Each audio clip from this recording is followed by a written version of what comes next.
네, 청취자 여러분 안녕하십니까? 2020년 5월 6일 국활의 10분 브리핑 시작합니다. 지난달 29일 시작된 황금 연휴가 어제까지 이어졌는데요. 약 20만 명의 관광객이 다녀갔다고 합니다. 고사 직전 상황까지 갔던 제주 관광 사업체 등의 이 모처럼 단비가 됐다는 평가와 함께 코로나19의 지역 확산 가능성이 높아진 게 아니냐라는 그런 우려가 교차하고 있습니다. 자세한 내용은 뒤에서 다루기로 하고요. 먼저 제가 모니터하는 도내 4개 일간지의 휴관일이 5일자도 있고 6일자도 있어가지고 제각각인 관계로 어제 브리핑을 부득이 건너뛰고 오늘 한꺼번에 전해드린다는 말씀 드리겠습니다. 제주신보부터 살펴봅니다. 교육부가 지난 4일 일선학교 등교 일정을 발표했습니다. 당장 진학과 진로 상담이 시급한 이 고3부터 13일 개학하고 나머지는 순차적으로 등교를 시키겠다라고 하는군요. 5일 황금 연휴가 끝남에 따라서 잠복기 2주를 고려해서 13일로 개학 시기를 정했다라고 하는데요. 교원과 학부모를 대상으로 한 설문조사에서는 약 80%가량이 고3 우선 등교를 찬성했다라고 덧붙이고 있습니다. 사이드 기사는 기약 없이 다음 국회를 바라봐야 하는 4.3 특별법 개정안 처리 문제 전하고 있습니다. 정치권의 내탓 공방에 사실상 자동 폐기에 이렇게 무게가 실리는 분위기라고 하는데요. 제주 지역 민주당 국회의원을 비롯해서 미래통합당 최고위원인 원희룡 도지사의 적극적인 의지 주문하고 있습니다. 원희룡 도정이 의욕적으로 추진했던 사업이죠. 전기농사, 태양광 연금이라는 별명까지 붙으면서 높은 인기를 누렸던 태양광 사업이 시들해지고 있다는 기사입니다. 제주시 지역에서만 2008년부터 올 4월까지 이 마라도 면적의 9배가량의 허가가 내려졌다고 하는데요. 상당수가 사업을 자진 포기하거나 준공조차 하지 않았다라고 합니다.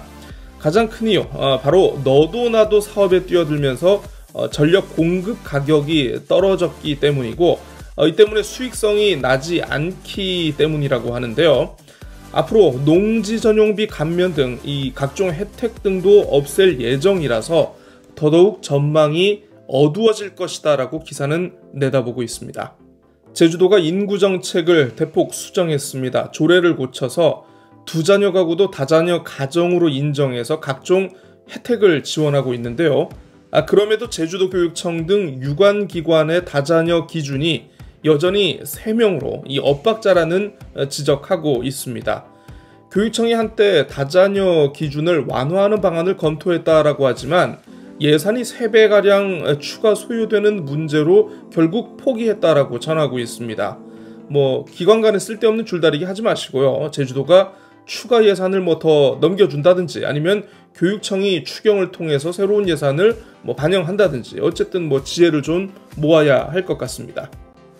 다음으로 재민일보입니다. 원희룡 도지사가 지난달 도정 질문에서 새로운 지역화폐 개발을 추진하겠다고 답해 관심을 모았는데요. 다 이유가 있었던 것 같습니다. 정부의 재난지원금 집행을 위해서 지역화폐가 반드시 필요했기 때문인데요. 제주도의 한 발 늦은 대응으로 제주의 지역화폐, 즉 지역사랑 상품권 형태의 재난지원금 활용은 사실상 어렵게 됐다는 톱기사 전하고 있습니다. 현금 외에 신용카드, 체크카드, 선불카드 그리고 이런 지역화폐를 재난지원금으로 사용할 수 있는데요. 대부분 형태의 지원금이 오는 8월까지 사용시한이 정해져 있지만 지역사랑 상품권은 5년 이내로 활용의 폭이 넓은 편이라고 합니다. 하지만 제주사랑 상품권의 경우에는 발행 주체가 제주도가 아닌 상인연합회인데다 사용처도 전통시장이나 동네 슈퍼 등으로 제한되어 있다 보니까 이 정부의 기준을 충족하지 못했다라고 하는데요. 차선책으로 제주도는 온누리 상품권 지급 방안을 검토하고 있다라고 전하고 있습니다. 경자유전, 농사 짓는 사람만이 밭을 소유한다. 네, 우리나라 헌법이 규정하고 있는 농지관리의 제1원칙입니다. 이 때문에 실제 농사를 짓지 않으면서 눈속임으로만 농지를 취득한 사람들을 수시로 행정이 모니터하고 가려내는 작업을 진행하고 있는데요. 농지 처분 의무 대상자로 결정이 되면 1년 안에 농지를 처분해야 하고요. 그래도 처분을 하지 않을 경우에는 처분 명령을 거쳐서 이행 강제금까지 부과한다라고 합니다. 그런데 일부 농지 처분과 관련한 이 행정명령이 무효라는 판결이 나왔다라고 하는군요.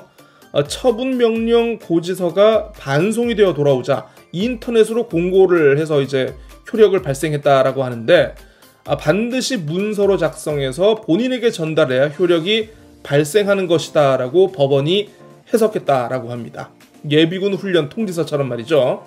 무효 판결, 파장 이런 기사 제목은 좀 과한 측면이 있지 않은가 싶습니다만, 어쨌든 절차적 정당성이 그만큼 중요한 부분이니까 어쩔 수 없는 부분이 아닐까 싶어요.